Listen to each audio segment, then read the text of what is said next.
Went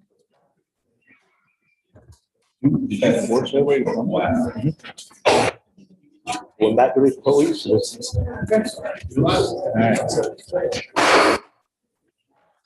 All right, good evening, everybody. Thank you all for coming. This is a record number. Appreciate it. We've got a couple board members. Ricky's still out with his illness. Lisa had a family emergency. Jordan's on vacation, and Stephanie has a personal issue. So just the five of us tonight. Less questions. Yeah. I'll make up for it. Oh, boy, I was about to say, All right, as we prepare for our board meeting next week, Mr. Lumpkin, you'll have the pledge and the invocation. Appalachia High School present the colors. We'll approve the minutes from the 26th and the 2nd. We'll approve the agenda. We'll have some committee reports.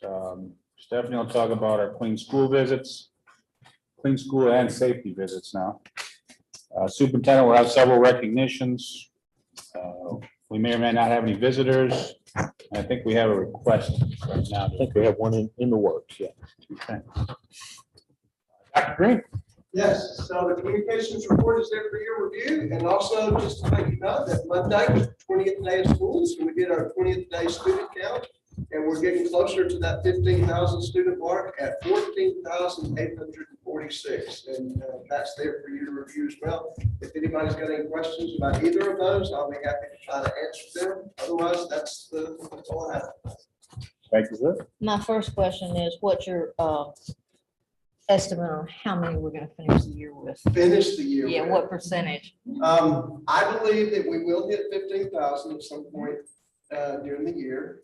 My colleagues back there can hold me accountable for that. I think that we will probably finish the year at just over 15,000. So let's be 15, 9. 6%.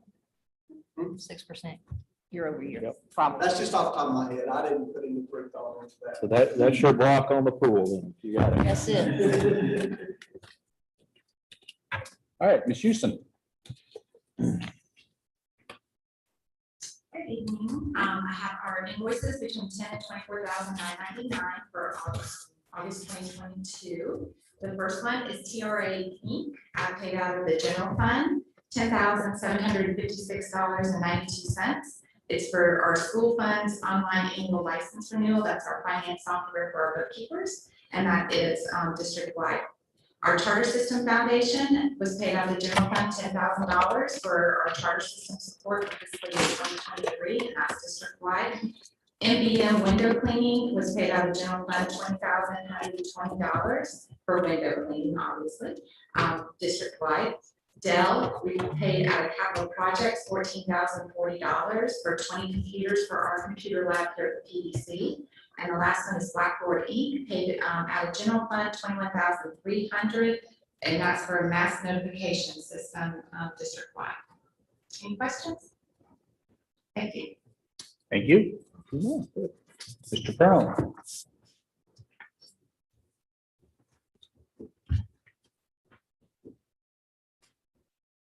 Good evening. Just an update on our new school. Show you some pictures there. We're moving along well. White there, that's the roof that we got in place, the roofing materials. And we've got roof deck going in place. And other pictures we'll see here, if we scroll through, we have asphalt. It's gone down. Helps a lot on days like today to kind of keep the wheels clean, coming and going from the site. Block work, mechanical, electrical, plumbing trades inside the building, brick. It's a very busy job site, and things are moving very well. That's it. Thank you.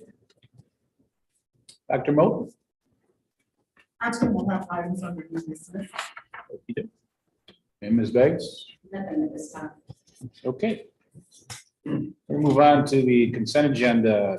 No old business, new business. We start with Dr. Wood.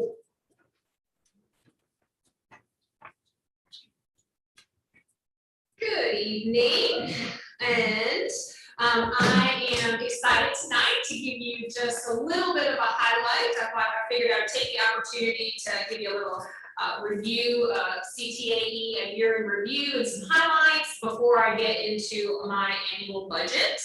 And so this slide, we want to just brag on some of our students. We had over close to 2,000 students participate in what we call CTSOs. So those are our career technical student organizations. Ag, FFA is obviously our largest one with student involvement. But then you can see that we had some students from Winder High School and Appalachia actually compete nationally this summer. So we're really proud of our teachers and our students when they start at the local level, then the state and region, and then make it onto the national level. So we're really, really proud of all of the hard work that goes into supporting our students. I wanted just to tell you a little bit about this summer. We did a partnership with Lanier Technical College, Harrison Poultry, and the Georgia Poultry Federation, with poultry being one of the largest industries in the state of Georgia, and Harrison Poultry being one of our partners in working and being in town. We had five or six. We had one that didn't finish, but we had our seniors that had an interest in industrial maintenance. And so Lanier Tech put on what they call a boot camp. And so they did a graduation not too long ago, and they were all offered jobs immediately at Harrison Poultry if they wanted them. And so it was a great partnership. We hope to expand to maybe try to do some of these things within the school year, offer it to 11th and 12th graders, and then continue to offer sort of a summer boot camp. So wanted to brag about that partnership. Last year we had Appalachia High School, our law program, go through industry certification. They were asked to be a pilot school in the state of Georgia. And so they went through that and then went on to receive some national accreditation for their work with industry certification. We had a state award winner teacher from Appalachia High School. She got recognized at our summer conference, and so she was recognized as a new teacher of the year. We have a work-based learning coordinator, Tawanda Jackson, representing Winder High School, and she was asked and will serve on the state executive board for work-based learning, so we're really proud of her. Most recently, this just happened. So this is the public administration pathway. So this is a new pathway offered at BASA, and it's in conjunction with CTAE as a class and social studies. So students that are enrolled in these courses are getting dual credit. So they're getting a CTAE credit and they're getting a social studies credit. And so this is the first class that is being taught at BASA by Miss Dr. Christine Hartness.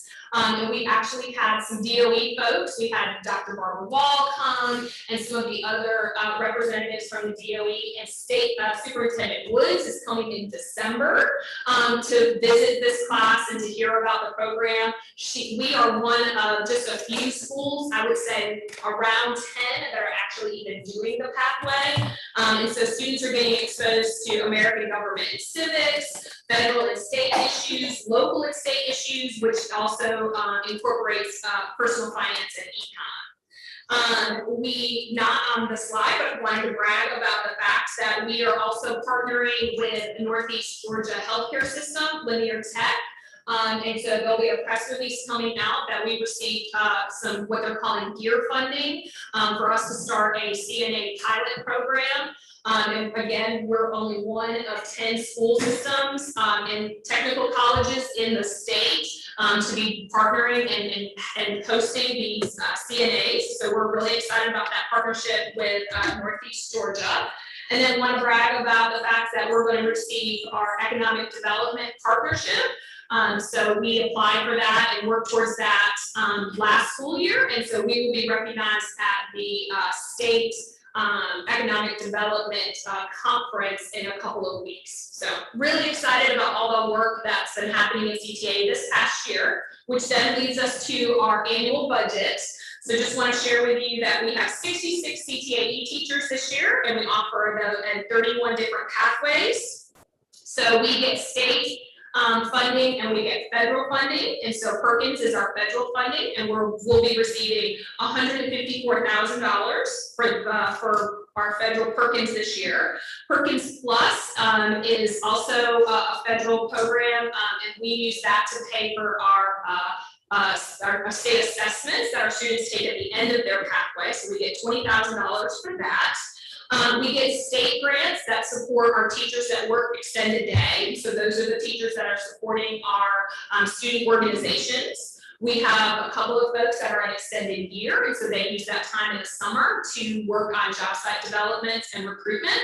And then we also have youth apprenticeships, so we're getting a little over $100,000 for those, and that supports 20 CTA teachers. We have 3 programs going through industry certification this year: Appalachian High School Healthcare, Appalachian High School Engineering, and then Winder-Barrow High School Engineering. And so those teachers will go through a rigorous documentation process this year to be hopefully awarded that in the spring. And then they each get some money to go to their programs to improve. So we're getting $15,000 for that. Of course, ag, and we get a little over $76,000 to support our ag teachers. And then again, that supports their extended day and their extended year. And then this year, we're excited that we're starting a young farmer program. And so we're in our first year of that. And so it kind of works as you have to do it like in a supplemental year. And so Caitlin LaBelle Thomas at FAFSA will be our young farmer instructor. And so she has to put in some additional time this year, and she gets some additional pay for that. And then hopefully next year we'll go to a full-time young farmer position. I'm submitting for approval our CTA local plan, our federal and our state grants, in the total amount of $389,155.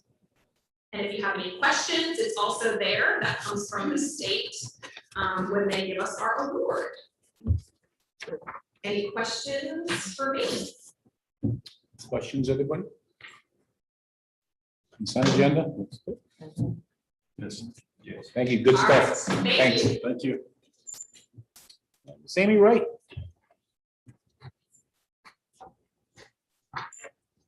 Good evening. I would like to submit for your consideration the Learning Agency software. It is a literacy comprehensive blended learning platform that includes curricular support for teachers as well as personalization of students for their reading skills. I have 3 supporting documents for your review. And the total impact financial impact for FY23 would be $31,558. The breakdown for all the schools requesting the licenses are there for you. With Auburn at 41 licenses, equaling $8,179.50. Same thing with Bethlehem Elementary, and then Winder Elementary with 29 licenses. Yargo with 27, and West Middle requesting 4 licenses.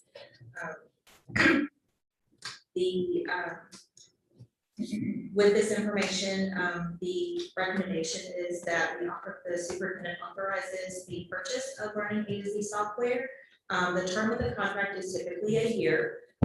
Based on the yearly satisfaction of the product, we would like permission to renew up to 5 years. But at the end of each school year, I've asked the school principals to review the usage reports and adjust the number of licenses requested accordingly to these needs for their support of their students. The total funding request would be up to $75,000 in the coming 5 years, depending on their yearly needs. But this year, the impact would only be $31,558. I'm confused. So this year's impact is 31,000. We're wanting to do this for an automatic renewal for up to 5 years. Yes. Are we anticipating fewer students needing this? It has fluctuated based off of need, but when we began, I brought some numbers back when we had FY20 and 21, because we were more in a digital phase, we had a request for 351 licenses, and that was up to about $51,436. But in the FY 21 and 22 year, that decreased with us coming back to more in-place learning. And we decreased it down to 155 licenses for $23,624. So this year, upon reviewing their usage and how they're structuring supports at the school level, they adjusted. Some of the schools are going to another program and trying different other software. So our licenses have dwindled down to 42 in total. Okay, that So explains it. that's where the adjustment is going. So just being fiscally responsible, making sure our usage is up to what we're requesting. Okay, thank you, that explains it. Good job. Anything else? Consent agenda? Yes, sir. Thank you, ma'am. Harris. Best item on the agenda.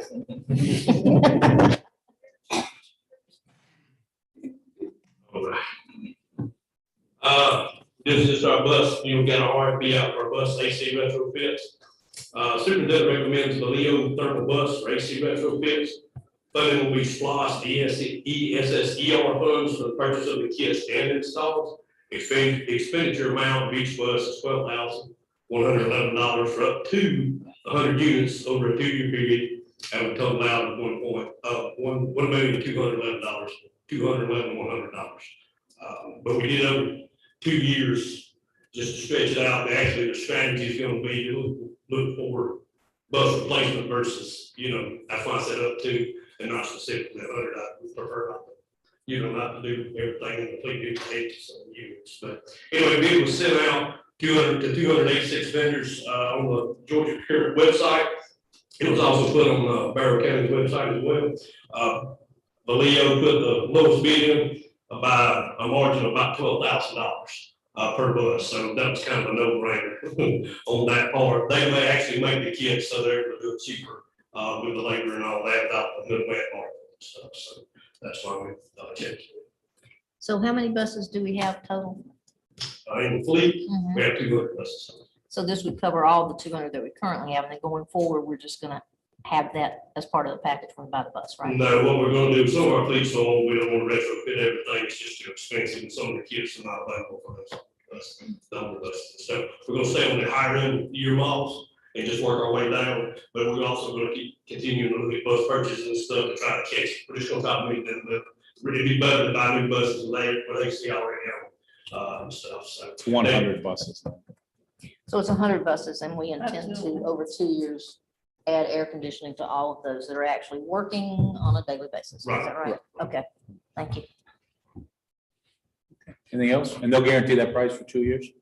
Yes, that's probably, they put a price cap, and if it comes down, they'll work with it coming down. Because, the market's still a little, supply and demand still a little more here. Is there any way we can do all of these in 1 year?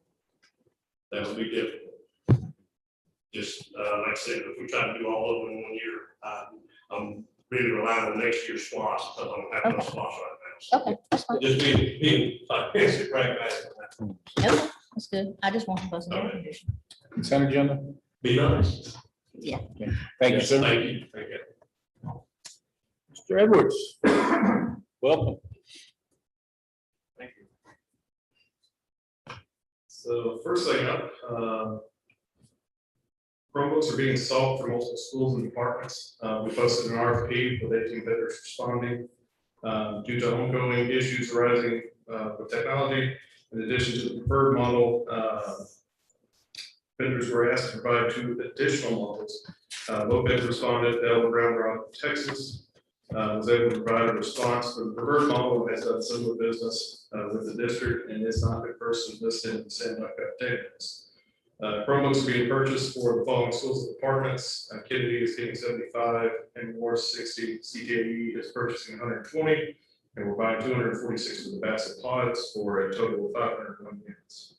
The recommendation is the superintendent recommends authorizing the purchase of Dell Chromebooks from low bid respondent Dell of Round Rock, Texas, in the amount of $380 per Chromebook for 501 Chromebooks total, for a maximum of $190,380, and to further authorize the use of this response for an additional 90 days for a maximum additional total of $95,000 for any additional purchases schools or departments may seek in the next 3 months. Questions? Consent agenda. Okay. Next thing I have is converting outbound water from elevators to VoIP and cellular. Currently, the district uses traditional telephone lines to provide service to our elevators and security systems, and most of the installations in the district already expensive rising costs from AT&T. Has prompted the district to upgrade elevators and security systems to a mixture of cellular and VoIP that is owned by the district. The conversion to cellular and VoIP will provide redundancy for each elevator and security alarm system currently in the district, and will generate substantial savings from what we're currently paying. Our current recurring costs are listed there below. Total is $81,764 a year, and our proposed recurring cost is going to be $15,047.60 a year. There will be a one-time cost for installation and materials to convert the systems over to cellular and VoIP. That one-time cost is $36,732.89 for multiple vendors. The superintendent's recommendation is to authorize the conversion of the elevator and security systems from standard landline telephone service to cellular and network-based service at a one-time fixed cost of $36,732.89, generating a yearly savings of $66,716.40 per year in years 2 and beyond. Is there any downside to having this new system as opposed to landlines? No, to be frankly honest with you, we have more issues on our landline systems than we do what we're proposing. We pay a little bit higher rate for a higher SLA with the landline companies, so we get out on time and repair them. We've been having hard times getting them to do that. So this will provide better redundancy for us and also keep our elevators and security alarms up a lot better than what we're currently doing. It also brings up the current code. Yeah. That they have to have that backup in case you lose power. That line, you have to save the backup. Okay, good. Consent agenda? Yes. Yes, sir. Thank you, sir. Thank you. Ms. Wadley.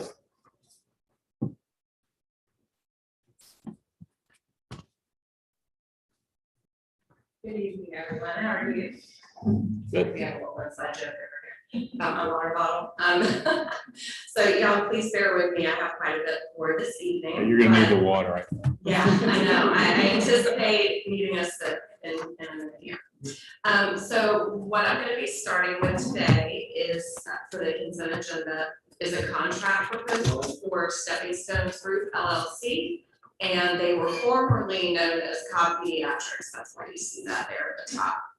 So due to an increase in the number of students requiring speech services and limited qualified applicants to serve them, the district has been working with staffing companies to locate personnel to provide these services. Stepping Stones Group LLC has been able to locate and provide one speech language pathologist to deliver these services. And in order to fully meet the needs of students with a speech language impairment, a contract with this company is necessary. The superintendent recommends that the Bear County School System renew a contract with Stepping Stones Group LLC to provide speech services to Bear County special education students for up to $103,360 per year. A contract will renew yearly as long as we are satisfied with the services and the cost doesn't increase more than 4% each year. For the financial impact, the FY23 general fund budget included funds to cover this contract. So one speech language pathologist will be provided for 8 hours per day for 190 days during the school year for a maximum cost of $103,360. Due to past vendors not being able to fulfill their contracts, the positive business history with this vendor and the demand of speech therapists versus the short supply in our area, we did not bid this service out. It's important to note that the hourly wage is at or below the going rate for speech language pathologists in our area. Do you How all many have any questions? How many about students will this impact? that? I'm sorry, How many students do we have who need these services? 1,100. 1,100 students. Yes, ma'am. And we have transfers coming in constantly, and many of these transfers have speech services on their IEPs as well. So it's Senator rough keeping up with all of Are that. we okay to not do it now? I thought it was over a certain dollar amount we had to do it now. I'm sorry, I couldn't hear. I thought if it was over a certain dollar amount, we had to do it now. We're not. Not Legally. if we have, Not I if we mean, have we just have services. so much history with this company and, I don't even think that there's any other, we've tried to bid this out before and nobody ever responds, so we have to find But are this we company. legally okay to not bid it out even if they don't respond? If you, yeah, even if they, I mean, so we can bid it out and have no response. I mean, Okay, that's. I just want to make fair. sure that we're legal. Yeah, And as we long as know y'all the approve the it. pay rate is the going rate. Right, Yeah. and we've had a contract with this company, I'd have to look back, but it goes back for years, so this is just a renewal of what we've Renewal of already the been doing contract. with them for many years. Yeah. And it was copy actress announced at LLC. Okay. Senator Jens, you good? Yes. Okay. All right, moving on to number 2. So this one is for Salient Health. Salient Health. On occasion, the Barrow County School System enrolls a medically fragile student who requires a one-to-one nurse to support specific medical needs of the student while they are attending school. Salient Health has provided these services for students with such needs in Barrow County. And due to the specialized care required to keep the student safe and stable, the quality service of the provider, it is recommended that a contract be entered into with this company should the need arise this school year. When a student enrolls with a need as highly specialized as a one-to-one nurse, it's imperative that we can quickly put this service into place. If we wait too long, the student misses out, with their instruction at school. So we want to be able to jump on that as quickly as we can. The superintendent recommends that Barrow County School System renew a collaborative agreement with Salient Health to provide one-to-one nursing services should a medically fragile student enroll in our system. These services shall not exceed $80,784 per year. The contract will renew yearly as long as we are satisfied with services and the cost doesn't increase more than 4% each year. For financial impact, Medicaid reimbursement funds would be used to fund this service, and additionally, a high-cost grant would be written in the spring to offset a portion of this necessary cost. A nurse would be provided for 5 days per week, including potential services on the bus, for a maximum of 9 hours per day at a cost of $51 per hour. The maximum cost for this contract would be $80,784. If the student does not attend school, we will not be charged that rate. Any questions? So we don't currently have a student in a medically fragile Yes, state? ma'am. We don't currently, but we have had one every year up until this year, and we do have a student currently on homebound services that we anticipate might be qualifying for services soon. We're not really sure, but it could happen, and if that student did come to school, the student would likely need a one-to-one nurse. So we're just anticipating that happening.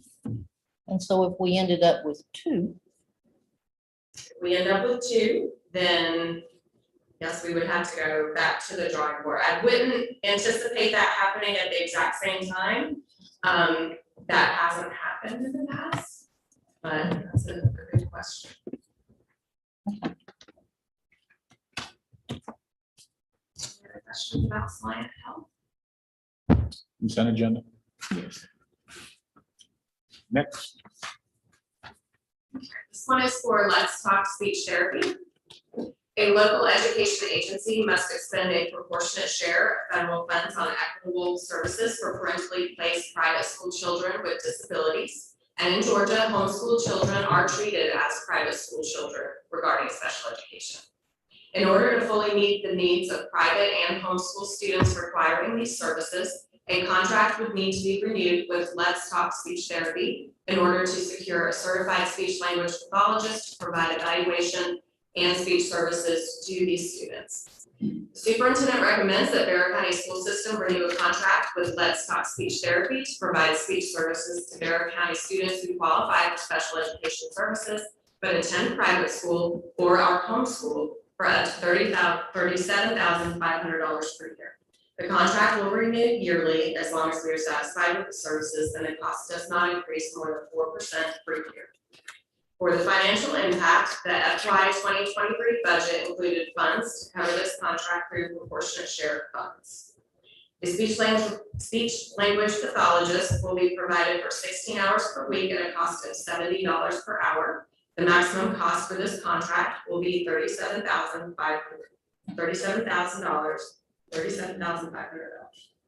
We did not bid this service out due to the ongoing contract and relationship with this vendor. Let's Talk Speech Therapy has provided these services to the Bear County School System for 3 years to date. The rate is at or below the going rate for speech language pathologists in this area. Questions?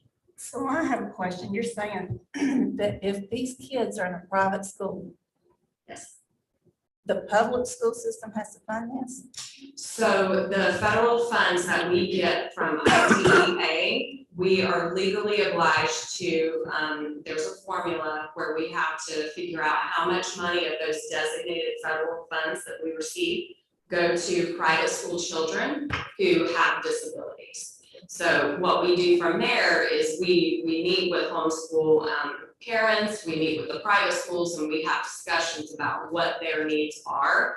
And then we put those services in place. As an LEA, we decide, okay, this is what it is that we are going to offer to these folks. And so that portion of that federal money doesn't go to those students because Okay, they're so they still get it all. students within our LEA. So they give it all to us and then we dole it out? Yes, ma'am. Okay, Mhm. that makes sense. Consent agenda? Last one, thank you for staying top for me. All right, so this one is for a contract with Cheryl Bushway.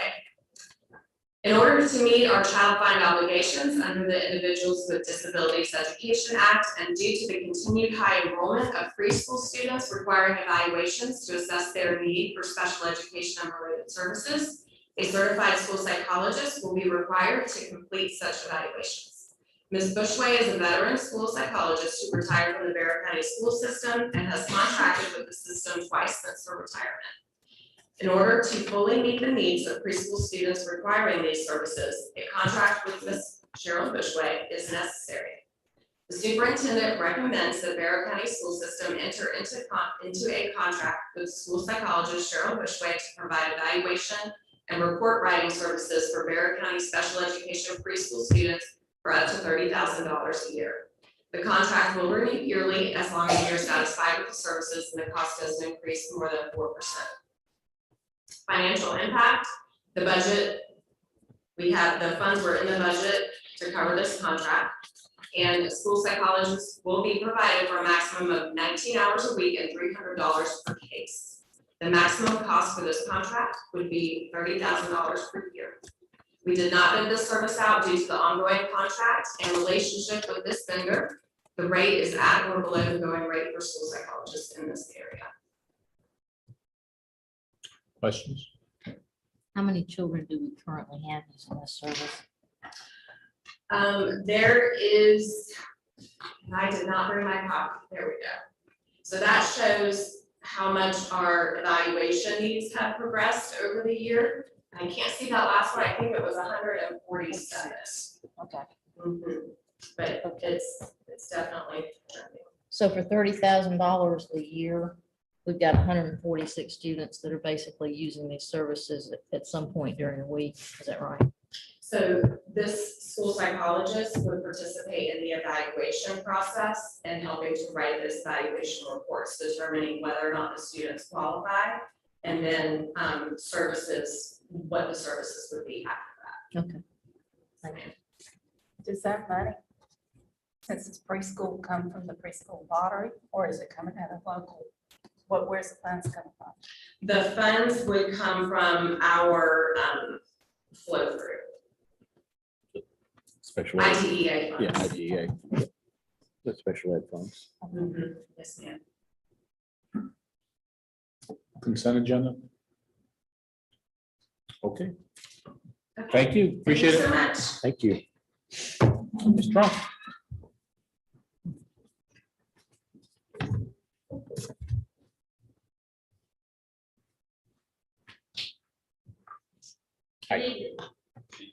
The first one I have is on Heartland Software.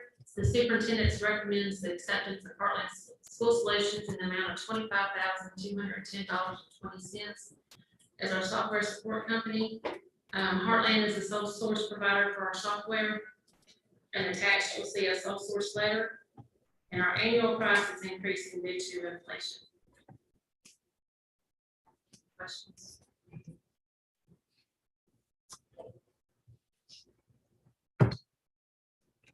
Consent agenda? Our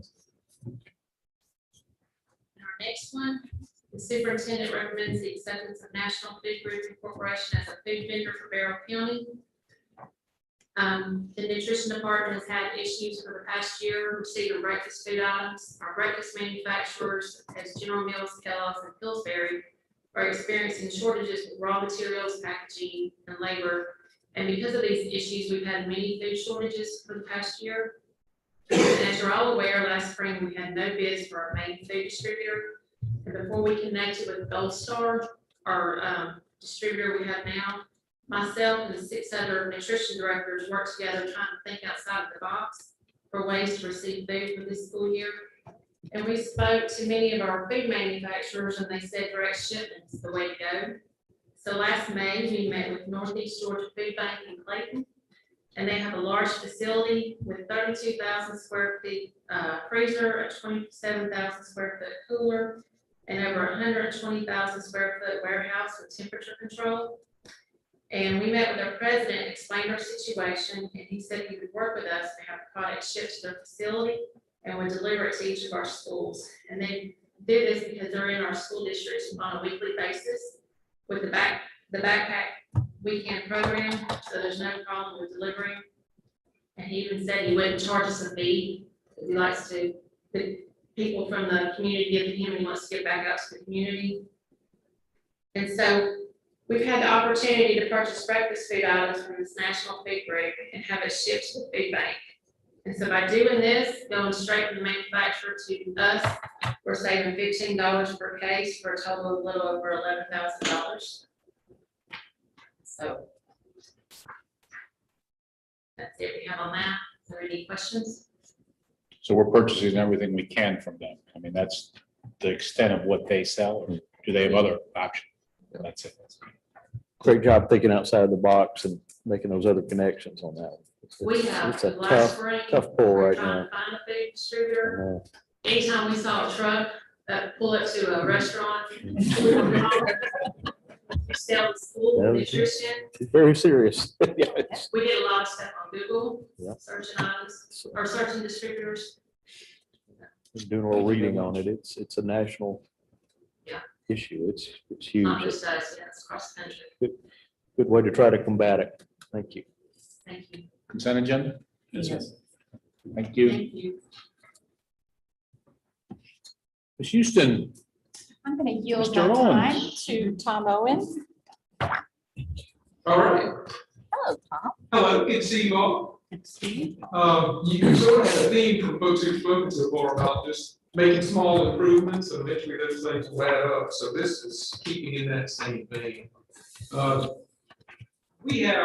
Jennifer and I have been talking for the last few weeks about a way that we could potentially, capital P, potentially, increase some of your interest earnings on various funds. And I've got sort of a real world example, because we really just want to tell you in concept what we're talking about, and similar opportunities could come up from time to time. We're really just sort of looking for some direction from the board as to, is this something you would like us to execute? And if so, how we might go about doing that. I'm going to talk to you about your bond debt service fund as a real world example. And I'm going to try to make this as brief as possible. But just for background, like always, we look at slide 2. Your sales tax has performed very well, and this is, we're talking about fund came from sales tax, so I just threw this in there. But your sales tax as it relates to your debt, if you think about your sales tax, we establish what we call a sales tax year. So at the beginning of the sales tax, October is the first month that sales tax is levied. The Department of Revenue sends you a check in November. And so we consider the checks you receive from 1 November to the following October to be a sales tax year. Now, within that sales tax year, we look out towards the next bond payments. So what we're doing is lining up 12 months worth of sales tax with 12 months worth of debt service on the bonds. And what Jennifer does every sales tax year is starting with that November check, she deposits sales tax into the debt service account. And when that bucket is full for the coming debt service year, the coming bond year, funds then flow over into for capital projects. They're paid as you go money once we've satisfied 1 year's debt service. And so if you look at slide 4, that debt service bond debt service fund for this year was $9.4 million to satisfy it. And August 1st payment has gone out. So at this point in time, there's $7,902,929.50 that is sitting in your bond debt service account. We know for a fact that that money is going to sit there until February 1st when it goes out to bondholders. And so as we have watched interest rates increase over the last few months, knowing your particular situation and just looking at what U.S. Treasuries are yielding, I called Jennifer and said, would it make sense for us to possibly invest those funds a little differently than they are now? If we look at page 5, those funds sit with the bond paying agent, which is Regions Corporate Trust. They invest those funds in the direction of the school district. And so currently what they do with that money is they take it and they put it into what's called the local government investment pool.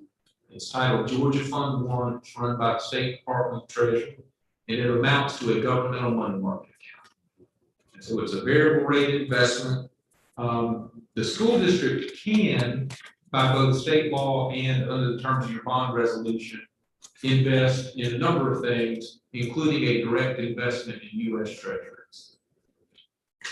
If you look at page 6, this is why this conversation came up. U.S. Treasuries have increased in yield recently, particularly very short-term U.S. Treasuries.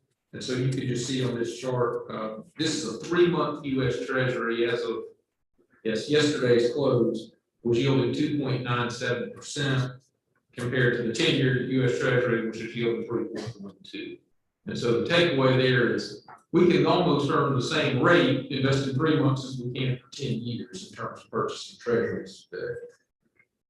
If we look at page 7, this is sort of a day that we have thought was coming for a long time. One of the things we always talk about is that we have borrowed bonds and we have what I call really good debt in the Barrow County School District. We borrowed long-term bonds at really attractive rates. This is just a calculation of what I call your average coupon. How much interest do we pay each year versus how much debt we have outstanding? And for this year, that average coupon is about 3.08%. Now that is higher than your actual cost of funds, because you'll remember a lot of your bond investors, virtually every time we sold bonds, aside from a few little placement issues, the investors have paid us more than face value.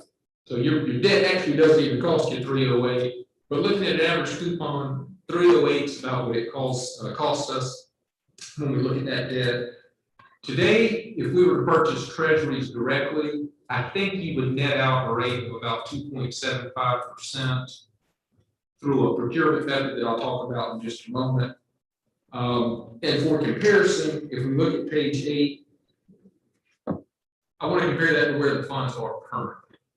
Those funds are at Georgia Fund 1, which for the month of July yielded a rate of 1.56%. That rate will certainly come up because it's a variable rate investment. Georgia Fund is constantly reinvesting that as rates come up. The difficulty is that for July, things Georgia Fund owned had a weighted average maturity of about 42 days. And so in practical purposes, that means it takes Georgia Fund about a month and a half to cycle through what they own as it matures and buy new investments that are yielding higher rates. And so if we look at page 9, this is an example just comparing how the 6-month treasury has moved compared to Georgia Fund 1. You can see there's just a little lag between where the 6-month treasury interest rate is versus how long it takes Georgia Fund 1 to get there. In this particular instance, if we were to do this tomorrow, or I guess 2 days from now, on a Thursday, that'd be September 1 to February 1, that's basically 5 months. So I kind of showed you a 3-month and a 6-month. We're sort of between those. But my point is just, we've got about a 5-month investment period. The question is, do you want to go ahead and step into something to increase that yield immediately? Or do we want to leave it at Georgia Fund, which I think will eventually get to this yield on such a short-term investment? I think it may make sense to go ahead and jump to the higher rate today, but Georgia Fund is a variable rate investment. I mean, it could catch us and then go beyond that. So it's certainly not a sure thing. But the real purpose of my visit with you tonight is we think this is the kind of thing that we need to get some direction from forward, meaning if we see this opportunity, we don't necessarily want to wait a month to put an investment in place if we think there's a good deal. This particular investment, I think we've run out some making fairly aggressive adjustments to Georgia Fund. We may be talking about a swing factor of maybe $20,000 or so, $15,000 to $20,000. So this particular instance may not be a great representation, or may not be a move the needle type difference. But the same logic may apply to general fund reserves. Eventually, when you borrow bonds, we'll do something with those funds between the time that you borrow them and the time they actually get expended. We can run out a ladder of U.S. Treasuries that match up more closely with construction fund draws that we're going to get from Joe. And so what we really want to talk about is just how we would go about and purchase treasuries if we wanted to. I am a municipal advisor to the school district. That means that even if I wanted to, I could not have Raymond James buy $8 million worth of treasuries and then come tell you it's a good idea to buy them from me or from my firm, right? I obviously have a conflict in telling you this is a good price that you're paying, et cetera. You can go to some other place and we could potentially buy U.S. treasuries. The way that we have done this most typically with people that do it is we run a competitive bid process. And I can talk more about that. I've got a slide on page 10, but I kind of like to pause first and get feedback on just conceptually what we talked about makes sense, what I've just gone through makes sense, and I can talk about procurement. Maybe it's just step 2 of the conversation. Vince, this is your wheelhouse. So I assume the Georgia Fund, we can go back into anytime. Right? Yes, There's no term on that. They typically have a couple day lag period. Just if you have a redemption, it takes a day or 2 to settle in your account. But if it's open to you anytime you want to invest funds there, and you have other funds that are still there, substantial funds that are at Georgia Fund 1. So at discussion here is the fund, the Georgia One Fund, yes, or U.S. Treasuries? That's correct. I think that, there are certainly other options, obviously of various credit quality.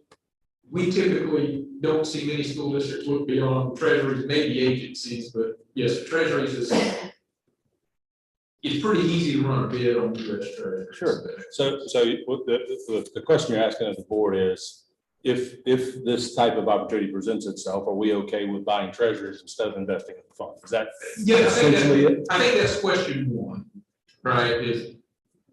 Giving you the ability to pull the plug. That's right. If, for instance, in this particular, actually giving Houston the that's right, giving Jennifer the ability to say, yeah, I think this makes sense. In this instance, the time frame is so short, missing a month or 3 weeks worth of the higher interest earnings is needed. That may not always be the case, but we just want to know, does this seem reasonable? Is this something you'd like for us to kind of be efficient in executing that comes up? Given the projections that we're seeing with the volatility in rates, it puts us in a good position to consider leveraging the balance sheet. Yes, sir. We're seeing some school districts that say, on July 1, I know we have some portion of our funds that are general fund reserves that we don't plan to expend. Does it make sense to extend the duration of my investment out to 1 year instead of a money market rate? Because in a normal rate environment, we would expect 1 year to return more than something with a 42-day average life. Now that's, today things are a little upside down, but there may be points in time where we say, if we know we don't need it for a year, we can earn a better return for that year, potentially. I mean, variable rate could always move a bit beyond that, but, where we can make some reasonable assumptions and say, we think this is a good idea to go forward. In that instance, so that's obviously different than what's immediately before us, but it's the same concept. Yeah, so, I mean, it's pretty obvious that, I mean, in my opinion, you and Jennifer having the option to swap out the fund in the U.S. Treasuries, I mean, frankly, it's an uptick in quality and yield. So, I mean, that makes perfect sense to me. Okay. And how is the looming recession that, I don't know if you watched the news on Sunday. Sure. And now my husband being him HR recruiter for corporations, his friend in Alabama that had 4 jobs until today just lost 2 of those jobs. Right. Big corporations are starting to lay off people now. Yeah. So we're seeing it firsthand. How is that going to? I may let Mr. Kane for his opinion on that. But I don't know. I think it tells us something that the 3-month and the 10-year are about the same. If you look at some projections, they're expecting the Federal Reserve to continue raising rates and maybe as early as next year have to be lowering those rates. I think the biggest risk we have, just, I mean, you mentioned the biggest risk we would have in this particular situation is, and I think it's possible that that Georgia fund, just by the nature of what it is at 42 days, and they're actually taking a little bit more credit risk in some of their holdings. I would expect it maybe in the next 5 months to surpass the yield that we were talking about getting in the Treasury. I mean, it could. So rates are going to go up, recession or not. I mean, rates are going to go up. Oh, yeah. Yeah, I mean, that's the. I have more faith in the Georgia fund one right now than I do in U.S. Treasuries. okay. And from a credit standpoint, if you look at page 8, now, if you're talking rate and where rates go, it will do better on return from staying variable versus fixed. That's totally legitimate. What I tell you about Georgia Fund 1 in terms of what it owns, you look at page 8, they own treasuries, they own bank repurchase agreements, they own agencies which may not have the explicit guarantee of the federal government. From a credit quality in terms of, are we getting our money back standpoint, I think that, and it's modest in any way, it's a AAA rated investment, but you probably are doing better credit quality wise over the Treasury directly. Now, interest rates, the variable rate outperform a fixed rate investment over the next 5 months. That's entirely possible. From a mathematical standpoint, it's a question of if we go ahead and we go to a higher rate, if Georgia Fund's here, Georgia Fund's got to move to be above for as many days as they were below for you to break even. And I don't have any insight as to whether that's going to happen or not. And this may not be like we said, this may not be the specific application of this, but we wanted to have had this conversation so we know sort of what the pleasure of the board is. And then, Jennifer, were you wanting us that's to vote on this tonight or add it to the? No. Yeah, okay. And I guess that's what because we're only talking this short 3 month, you're talking 3 months. And from what they're hearing is that recession is going to be for that second quarter during the fall, and then they're going to come out of it. It's not going to be long term, is what he's hearing. So by January 1st of the year, or even Christmas, they should be pulling back out of it. It's hard to know. I know, but that's what he's hearing. Making a prediction about that. But that's what I'm saying. That's what concerns me. If you're only talking about moving the money for a quick short-term jump, you're only talking 3 months. When you're comparing to this is what it looked like while we've been in inflation and everything's been inflated versus we're going into it looks pretty possible when they're laying off recruiters and they're falling off. They're really looking at a bigger picture, not Well, I just now, but in the future, down the road. Is this something that we're gonna let Jennifer just? do? Yeah, let us And know. really, think about it this way, for this debt service thing, this account filled up in May. Mhm. And now in May, we weren't earning much on the shorter term stuff, no matter what we did. We've had a significant run up. Next year, when this debt service account fills up on May the 1st, we might be in a different situation to where investing for what amounts to 9 months at that point in time makes sense compared to where we are or variable investment. That makes sense. And we can talk about it every time. What we were sort of learning in this instance was 3 weeks ago, we probably earned another $20,000 here. We missed the window. And we earned something at Georgia Fund. We probably earned 10 at Georgia Fund at that time, or whatever it may be. You know, we're earning $1,000 a day, thereabouts at the 3%. So, Jennifer, you deal with this all the time too. What are your thoughts on this? My thoughts are for the short run, I just want to try this one and see how we do because it's very secure. We're allowed to invest in, US Treasuries. US Treasuries and everything. This isn't the stock market, it's backed by the government. Back to the Georgia Fund, okay? We actually have a surplus. The government feels we got other issues to deal with. The dollar's actually strong. Yeah, the dollar's stronger than ever right now. That's how we did, and then if y'all are for it to do it with other money, like you said, like next March or May, let's invest it for 9 months. And, just try to be fiscally responsible with our funds and get Okay. as much bang for our buck. All right, if you've done your homework, I'm okay with doing the US Treasuries. I just expect to see Tom back in here in 6 months. Well, listen, I'm not here to sell you anything. So we Just advice. we wanted to see if it made sense to you, Yeah. just as an idea more than anything. Should we take this out of consent and just vote on it next week? Everybody can do their own independent research. Well, the other thing is there are only 5 of us here. We got 4 other people that need to be on board with this and understand this. I have a concern about that too.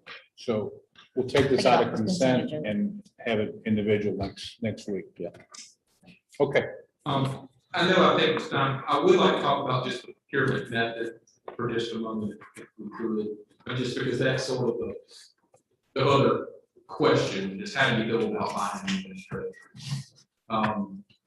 US Treasuries is a big liquid market. There are what are called primary dealers, which are financial institutions that are required to participate in every auction of US Treasuries. There are big regional outfits who also deal in Treasuries. You could, in theory, buy Treasuries directly from either one of them.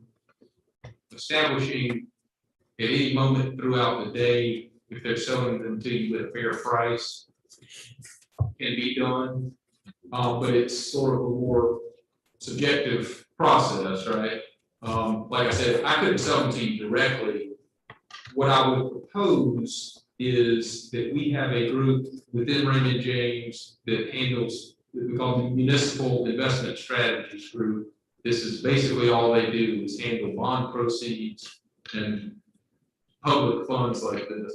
What they most typically do is will set a date on a particular day, at a particular time, hold a bid that they will distribute out to a number of those primary dealers, have them all give us a price simultaneously on one day. On an $8 million investment, we'll usually get multiple bids in terms of price within about $1,000 of one another, which tells us we have a pretty good bid process.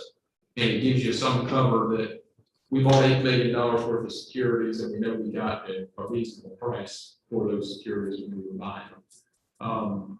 I'm sure there are other methods of doing that. This is just the one I'm more familiar with. Our folks will charge about $6,000 per bid, and they're going to pay a piece of that fee to my office for doing things like I'm out here talking to you tonight about this, about how you go about doing this. So in the interest of full disclosure, They charge money to do that. It comes out of your interest earnings. So it's not costless to do this kind of thing. However, it's the only way I know to do it. So I just raised that so that you know how we would go about buying the treasures, which is an obvious next question. Yeah, obviously that'd be 100% agency transaction. Yes, that's right.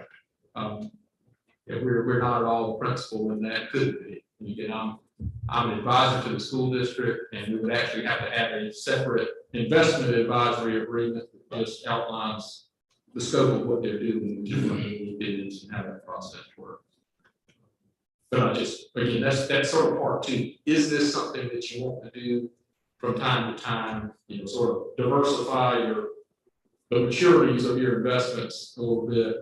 And if so, how do we go about doing that is really the question. Okay. We've got some board members that are listening, so they're not all Okay. completely absent, so No, okay, well, you just hadn't heard from them, so. there are. Okay. Yeah. All right. Thanks, Tom. Yes, sir. Thank you all very Good much. stuff. Ms. Houston.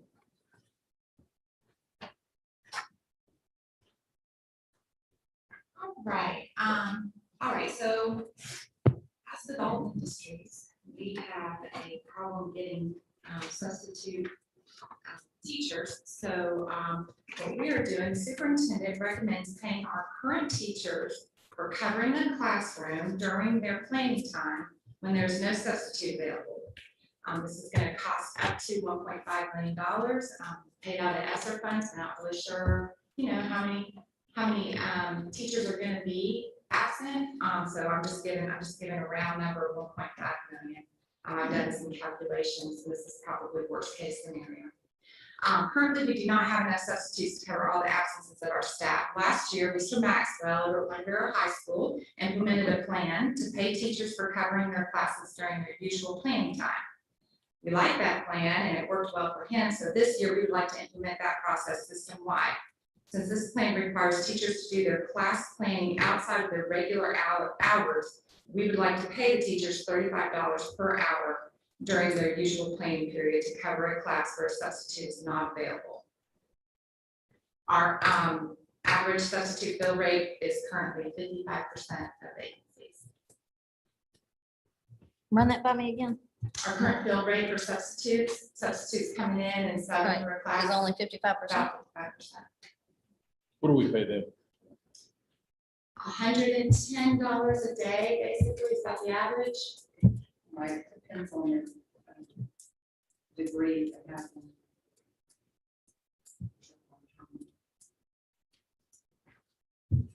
Well, I think it's a great idea. that sort of begs the question of, would we be able to, I don't like the idea of teachers not having a planning session, because then they have to do that at home, or they have to do it after school. And frankly, I think they have enough to do without this. Maybe we need to increase the pay for substitute teachers, and we could get more of them. Have we tried We that? do this that year. We did that. Several times. And we are one of the highest paying in this area. And we're getting them in and training them as quickly as we can. Yeah, I agree totally with that. I hate, and I know the principals hate it probably worse than any of us that have to do it, but when it has happened, we need to be compensating them for that planning time, because they will make it up later. They're doing it anyway. And, so- hopefully, I one of the good agree, things but about going into I don't like recession. the idea that we're asking them to do that. No, we don't either. We never have. So my concern is maybe we need to put heads together and figure out how we can get more substitute teachers. And I know that we've tried using, asking retired teachers if they want to come substitute and that sort of thing. Yeah. But, Been down a lot of those roads. Cindy's running an ad on local channels, I think. We're even starting gonna be this doing week or TV ads something. pretty soon. Hopefully we can get some that way too. And I think it's twofold. I think we gotta do something to attract the substitutes, but because we're without teachers. Right. This is really not optional. And We these gotta have teachers, somebody these to teachers cover. are already doing it. Absolutely. Yeah, they're doing it. They're getting free. They're already losing their planning period. Right, We're just not paying them for it. exactly. So really all well, we're that's talking. just wrong. No, absolutely agree. So I don't have So a that being problem said, if we have. consent agenda? Yeah, consent agenda. I'm saying we need to address this issue No and question. solve the problem. I agree. We are, I think it's. we and every other district in the nation are trying to figure out everything we can on that. Plus, I think some of our teachers need those planning periods during the day. They might need. to Absolutely some do. of those We need to periods. have them increased, especially at the elementary level too. And that's something we need to work on too. But again, not just a Barrow County thing. It's I know, it's every nice. state, every county. is Have we thought grappling about with it right advertising now. for people to move here from other states who are certified, who might like a better environment than they're currently in? I'm all about that. I We think are. that would be good. We are turning over every rock we can, believe me. Coming from California, left and right then. Yeah, well, yeah, that might be a negative thing. I don't know. That's why we're putting the TV ads, right? California was our first. All right, Jennifer, next. Consent agenda? Yeah. Are you gonna have to figure out investments? Okay, all right. Okay, the next one's pretty exciting. The superintendent recommends increasing funding for up to 3 additional school resource officers. That would be $120,000 per year. That's about $40,000 each that we pay for our school resource officers. Bear County Sheriff's Department provides school resource officers for the school system. We currently have 10 school-based officers and 2 district-wide officers who oversee the SROs and provide support where needed. The school system reimburses Bear County Board of Commissioners for 50% of the cost of these officers. The sheriff has already hired 2 additional officers for which we are currently using at Marbury High School and Appalachia High School. The sheriff will add a 3rd officer later this year when he or she is through training. The cost of each of the officer to the school system is approximately $40,000 per year, and that includes the benefits. Absolutely consent agenda. In addition, and I know that's one item, but in addition to this, have we looked at it? We talked about adding, not necessarily resource officers, but that I'll assume as a retired person riding around the property on a golf cart, just making continuous circles. I think it's going to be less than 40. Have we looked at that? Is that a possibility? How can we further that thought process? Yeah, we are looking at that also. Taking it. Separate from this, I time. understand that. Lay people to Yeah, monitor. I mean, it's great to have 5 resource officers, but that's hard to do. We're working through the list. Yeah.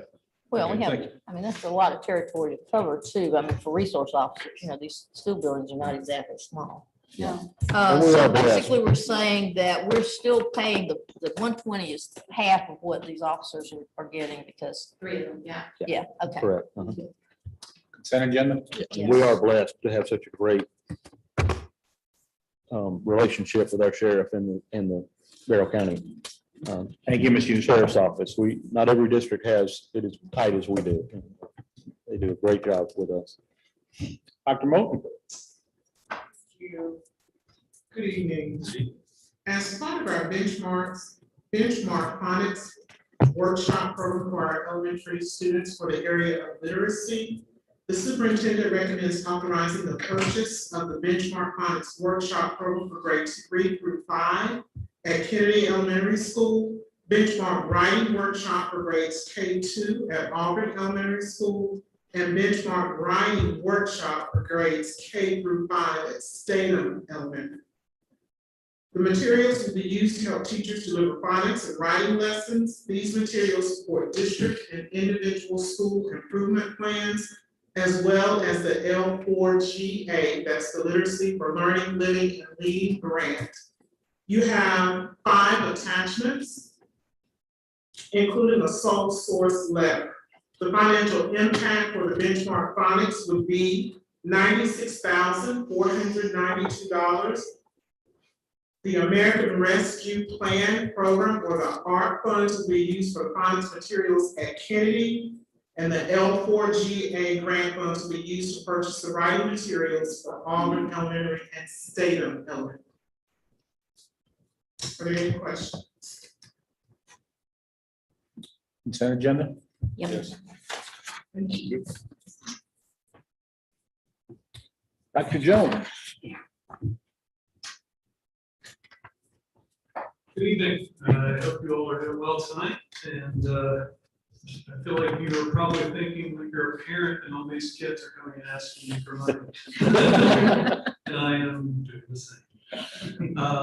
Tonight I want to talk to you a little bit about our Open Up curriculum. You probably are familiar with it because it's a curriculum we use in middle school for math.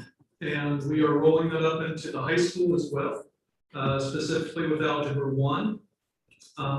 We are looking to provide students with consumable workbooks, teachers with teachers editions, and perhaps most exciting, there are videos that parents can use with their students if they are working at home with them. There are a couple of attachments there for you, including a sole source letter and quote. We are looking at trying to do this, to commit to this for 2 years, this year and next year. The total financial impact would be $50,720 from ESSER funds. And with all that in mind, the superintendent recommends authorizing the purchase of Open Up Algebra 1 student workbooks, teacher editions, and online help videos from Open Up Resources, sole source provider for the 22-23 school year. And the same will be purchased for the 23-24 school year. Now, these would apply to 9th grade students and some advanced 8th grade students. Questions? Consent agenda? Yes. Thank you, sir. Okay, thank you. Colonel.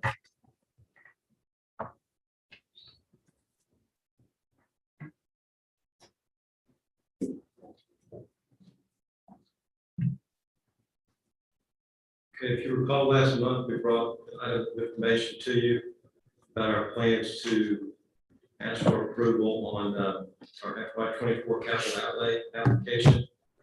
So this month, we are asking the superintendent for acceptance and approval of our FY24 state capital application and start date forms.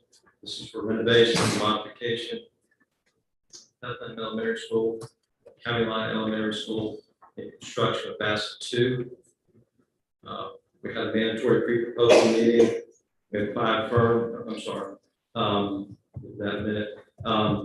So this is just following our local facilities plan, kind of going down the list. Last year, it was Greenland, Kennedy, Yargo. For that, Auburn, Holstenbeck. So we're just, these next projects here reach their 20-year mark. And so we come in and do those finishes and HVAC work. And also we have a need for new classrooms at the high school level, so we want to apply for those as well. Just have to point out that until the Georgia General Assembly votes on this, the funding level is not final, but we anticipate 1.4 million each for that in the county line in the state, and a little over 3 million for Bassett 2. The state has reviewed our application and approved it, and so this is the next step for us to have our board approval. Yes. Consent agenda? Yes. This next item is for retrofit of our athletic field lighting. We're asking the superintendent to recommend guaranteed maximum price in the amount of $1,300,000. Charles Black Construction to retrofit our competition athletic fields at Appalachian High School, and Wine Barrow High School. So this is the stadium fields, baseball and softball at each campus. And this is retrofitting from metal halide fixtures to LED fixtures. We're doing the same thing in our school buildings. When we renovate, we go from the traditional fluorescent lighting to LED. It's just a much better light, safer. It doesn't degrade like the metal halide fixtures will. More energy efficient, less costly to maintain and service. Do we have any idea how much money we would save in electricity costs to the efficiency of these? Approximately $15,000 A year or a month? Year. A year. And then, but additionally, there's a, like, Notebook was telling me that there's an extraordinary cost to replace a bulb right now too. Yeah. There is, and we do that before each season, so, you know, for the fall season, we're out there in the summer. You've got to have a lift to do it. All of our light bulbs don't have pegs on them. Even the ones that do, you can't find people to find those things anymore who would. Quite honestly. Cancel a couple of games. We did, we had to move a couple Move of them, yeah. home soccer games this past spring. Because we had so many lights out, we couldn't get the lamps in time, didn't get into wet weather, you know, in February, December, January, February, we were trying to change those lights out in the spring season, so it's costly and difficult to do. Consent agenda? Yes.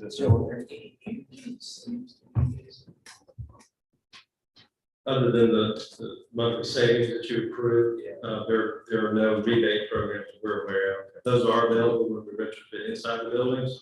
But those sorts of things hadn't made their way to the. We do have the longer warranty. So we should cut down on, We'll go back to that service fees. Should have to pull that for quite a while. Okay. My final item here is our construction manager for the Bethlehem County Line projects we talked about earlier, and also Weiner Elementary. We're asking the superintendent to recommend Charles Black Construction to serve as our construction manager at risk for the renovations and modifications to Bethlehem Elementary, County Line Elementary, and Weiner Elementary. This is what I skipped ahead to earlier. We had a mandatory pre-proposal meeting. We had 5 firms to attend that, and 2 submitted proposals for our review. Systems operations, we met and discussed those proposals, reviewed them, scored them, and came up with Charles Black Construction as our recommendation. They'll work with us, or would work with us, in the architect. It was approved in August last year in the design phase through completion of construction. And we anticipate approximately $10 million in value to these projects.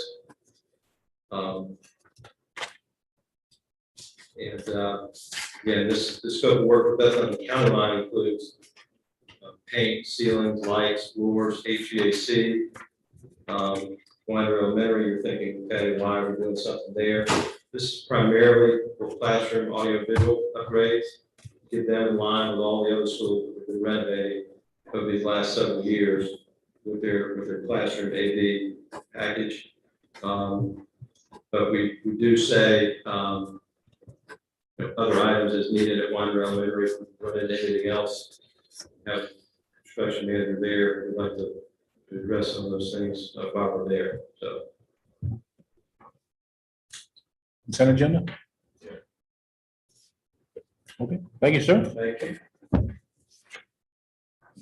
Okay, and then the next piece is our annual, just need you all to approve that so we can send it into the DOE. It's local government board training. So make sure everyone gets their hours in this year for the board trainings, and the whole governance team exemplary and all that good stuff. So that's pretty normal there. And the next one is just the meeting dates. Want to go ahead and get those to you. Actually, a little early this year, I think, for what goes out starting in January. So we'll get those to you too, and make sure, give you a chance to look over those, make sure everything works, and get those approved also. Okay. All right, at this time, we're going to move into executive session to discuss or deliberate upon the appointment, employment, compensation, hiring, disciplinary action or dismissal, or periodic evaluation or rating of a public officer or employee, or to interview applicants for the position of superintendent, or discuss or vote to authorize negotiations to purchase, dispose of, or lease property, authorize ordering and appraisal related to the acquisition or disposal of real estate, enter into the contract to purchase, dispose of, or lease property subject to approval in a subsequent public vote, or enter into an option to purchase, dispose of, or lease real estate subject to approval and a subsequent public vote, and to discuss school safety plans prepared pursuant to OCGA or personnel pursuant to policies related to weapons in school. Yes. Yes. Yes.